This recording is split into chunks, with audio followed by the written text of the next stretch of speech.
শুভ সকাল। প্রতিদিনের pre market আপডেটে আপনাদের স্বাগতম। সূচক আজ রেড জোনে ফিরেছে এবং 16.38 পয়েন্ট বা 0.31% হ্রাস পেয়ে 5,208 পয়েন্ট হয়েছে।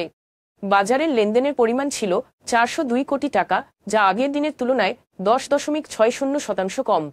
আন্তর্জাতিক মুদ্রা তহবিল 2024-25 অর্থবছরের জন্য বাংলাদেশের জিডিপি প্রবৃদ্ধি পূর্বাভাস 4.5% থেকে কমিয়ে 3.8% করেছে। জুলাই মাসের রাজনৈতিক অস্থিরতা, বন্যা এবং কঠোর অর্থনৈতিক নীতিমালাকে এর কারণ হিসেবে উল্লেখ করা হয়েছে। সংশোধিত এই পূর্বাভাস বিশ্বব্যাংকের অক্টোবরের 4% অনুমানের চেয়ে কম এবং 2020 অর্থবছরের পর সবচেয়ে ধীর প্রবৃদ্ধির ইঙ্গিত দেয়, যখন কোভিড-19 মহামারীর কারণে বৈশ্বিক অর্থনীতি ক্ষতিগ্রস্ত হয়েছিল। IMF এর উচ্চ মুদ্রাস্ফীতির পূর্বাভাস অপরিবর্তিত রেখেছে, যা দক্ষিণ এশিয়ার এই দেশের চলমান অর্থনৈতিক চ্যালেঞ্জকে প্রতিফলিত করে।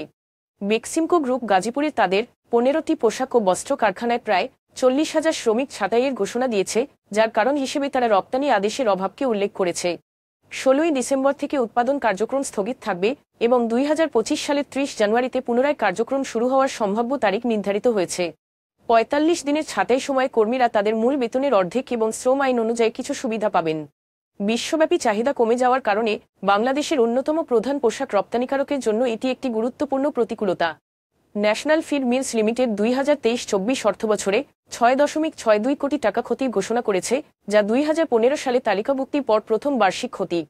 পাশাপাশি 2 বছর ধরে লভ্যাংশ প্রদানেও ব্যর্থ হয়েছে কোম্পানিটি।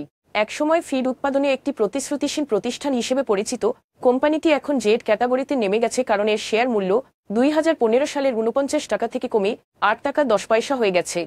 আইপিওর মাধ্যমে 18 কোটি টাকা ঋণ পরিশোধ এবং সম্প্রসারণের জন্য রাজস্বের পতন এবং অপব্যবস্থাপনার কারণে ক্রমাগতভাবে শেয়ারহোল্ডারদের মূল্য ক্ষতিগ্রস্ত হয়েছে। এশিয়ান ডেভেলপমেন্ট ব্যাংক বাংলাদেশে অর্থনৈতিক শাসন ব্যবস্থা শক্তিশালীকরণ এবং বেসরকারি খাতে প্রবৃদ্ধি সহায়তার জন্য 600 মিলিয়ন মার্কিন ডলার ঋণ প্রদান করেছে।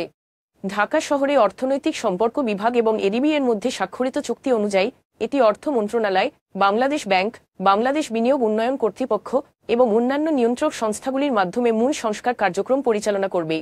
এই উদ্যোগটির লক্ষ্য হল উন্নত অর্থনৈতিক ব্যবস্থাপনা এবং বেসরকারি বিনিয়োগের জন্য উন্নত শর্তাবলী লক্ষ্য করে, যা বাংলাদেশের বৃহত্তর উন্নয়ন লক্ষ্যের সাথে সঙ্গতিপূর্ণ। এখন এ পর্যন্তই। বিকেলে আবারও আসছি ডেইলি মার্কেট আপডেট নিয়ে। সে পর্যন্ত আমাদের সঙ্গেই থাকুন। ধন্যবাদ।